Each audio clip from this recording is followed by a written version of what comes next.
mais grossas.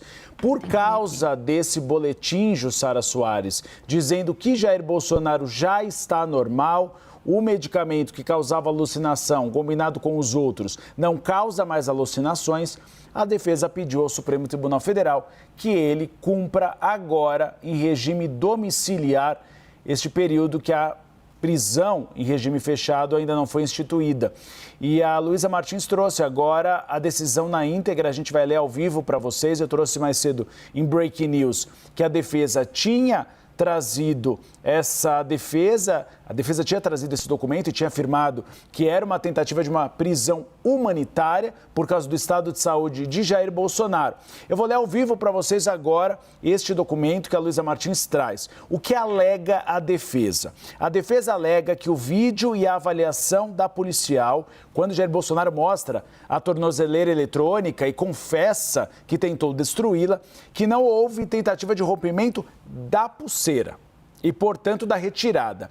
Então, a defesa diz, ele acreditou que havia uma escuta na tornozeleira, mas o objetivo dele não era tirar a tornozeleira para deixá-la na residência e fugir para uma embaixada. Não era esse o objetivo. Portanto, não se justifica a prisão preventiva, porque não há risco de fuga. Esse é o argumento principal da defesa. E aí a defesa afirma, em algumas páginas, são 4 páginas no total, que os boletins médicos, eles apontam que ele realmente teve um quadro de confusão mental que foi causada pela interação indevida desses diferentes remédios. Por isso que Jair Bolsonaro fazia uso de 2 medicamentos para o quadro de soluços que se misturaram com o outro, que acabou levando ao estado de confusão mental. Aqui eles falam na defesa que foi uma tentativa de otimizar o tratamento, mas que causou esse efeito colateral, que foi o surto e a alucinação da qual ele sofreu. E aí diz que dentro desse contexto, Jair Bolsonaro esclareceu na audiência que ele estava com quadros de alucinação. A própria defesa fala que em um dos vídeos que foi entregue à Polícia Federal se mostra que ele ainda estava com confusão. É o que eu e a Jussara Soares analisamos mais cedo da velocidade da fala de Jair Bolsonaro. Quando ele mostra a tornozeleira eletrônica, parece que ele está, como nós falamos em termos populares, grogue.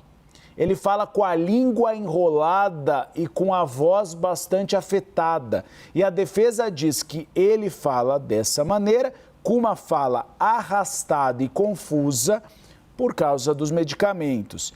E aí a defesa acaba concluindo esse documento dizendo que ele próprio, Jair Bolsonaro, alertou os policiais responsáveis pela vigilância sobre a necessidade de substituir a tornozeleira eletrônica. E, de fato, ele diz, não, eu tentei rompê-la e é necessário que a gente troque. Então, a defesa utiliza essa fala de Jair Bolsonaro como um argumento para ele voltar para a prisão domiciliar. E aí reafirma, seria impossível uma fuga de Jair Bolsonaro. Ainda que a tornozeleira parasse de funcionar ou fosse removida, a residência do ex-presidente é vigiada de forma ininterrupta. Mesmo que ele destruísse a tornozeleira, não haveria como ter uma fuga, é isso que diz a defesa em termos muito claros, porque a casa dele está sendo monitorada pela Polícia Federal e o condomínio também. E aí ela assevera, é inexistente o risco de fuga. E diante das informações prestadas, também é inequívoco que inexistiu qualquer tentativa de Jair Bolsonaro se furtar à aplicação da lei penal. Diz ainda que os acontecimentos da madrugada do dia 22 demonstram que a situação é delicada de saúde de Jair Bolsonaro, não só física como psicológica, exatamente como já tinha sido narrado pela própria defesa. E, portanto, diante de um quadro de confusão mental e debilidade física, é necessário que ele vá para a prisão domiciliar. E eles afirmam que seria uma prisão domiciliar humanitária.